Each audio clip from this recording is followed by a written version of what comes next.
h6, knight f5, perhaps. Knight 6, knight 5, perhaps. Okay.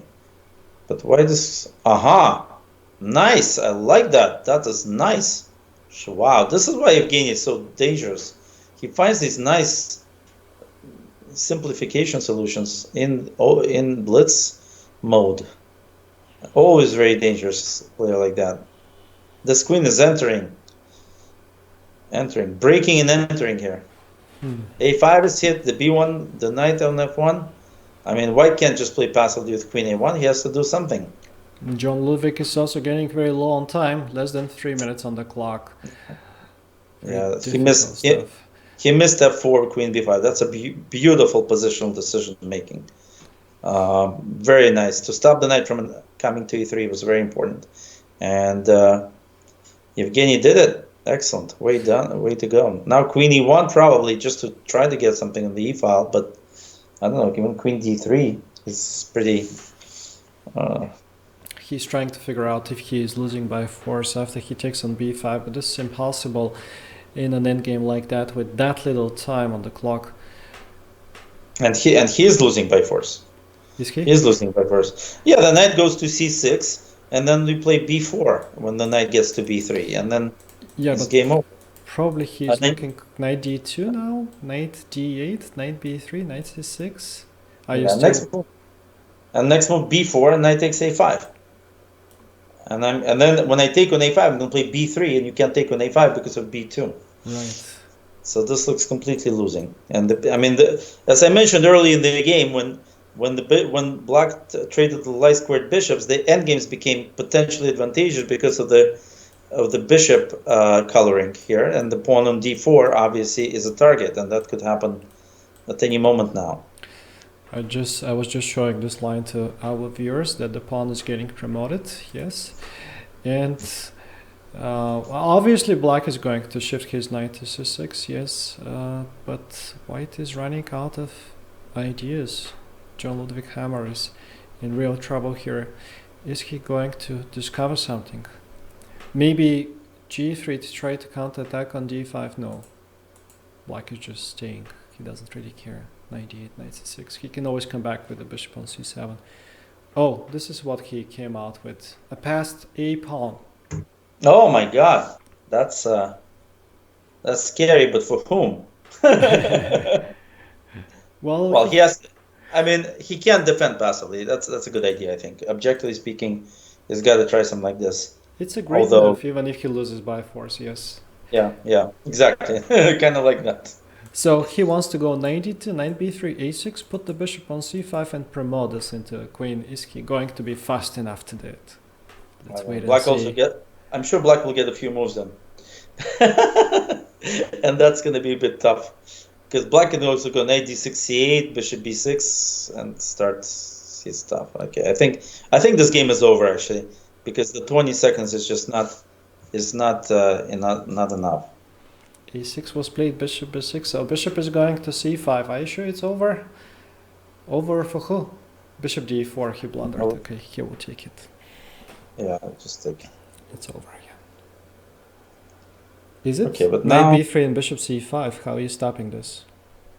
Knight b3 and bishop c5, okay. Knight e5, interesting. Wow. Who is winning this, actually? Oh, you can play knight d8, knight b3, bishop a7, then bishop c5. Just in time. Bishop e3, bishop e3, and then knight e6, knight c7. Yes. Okay, you can play that. You can play if you want. Well, you can always sacrifice the bishop for the pawn. I mean, you have, and Black has some time, so. Okay, so most likely he will have to do this indeed. Knight d8. Knight b3, bishop e3, so that the bishop is defended. Bishop to c5, knight e6, followed by knight c7 in case of a7. Knight c7, just in time.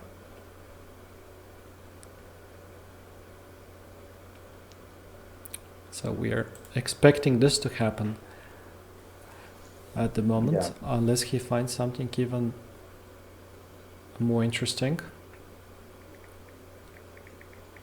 26 seconds on the clock for John Ludwig Hammer. Bishop b6 was played. Aha, that's now. Well, he must have an idea. D4 most likely. No? Knight e5. Oh, knight c4, knight c4, or knight Okay. d7 rather. Oh, that's even stronger. Yeah. Knight d7 is even stronger. But now, Oh, but then black can win a piece actually. no, knight d7. Oh, A7, yes, he's sacrificing it. Okay. oh, that's not good. That's not good. That wasn't good. That was not good. I'm sorry. I have to say this out loud. Why did you do that, Evgeny? Why did you sack a piece? You didn't have to. You had a way. I'm having a quick look at the game of Evgeny Romanov, who seems to be winning. He has a rook and 3 pawns against 2 light pieces, so this should give... He won. He won. He won by resignation already.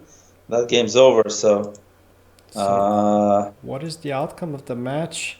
7.5 to 5.5 for the Norway Gnomes. Yeah. So Shaposhnikov needs to win. Oh my God! And Gorozhanin did not take the exchange.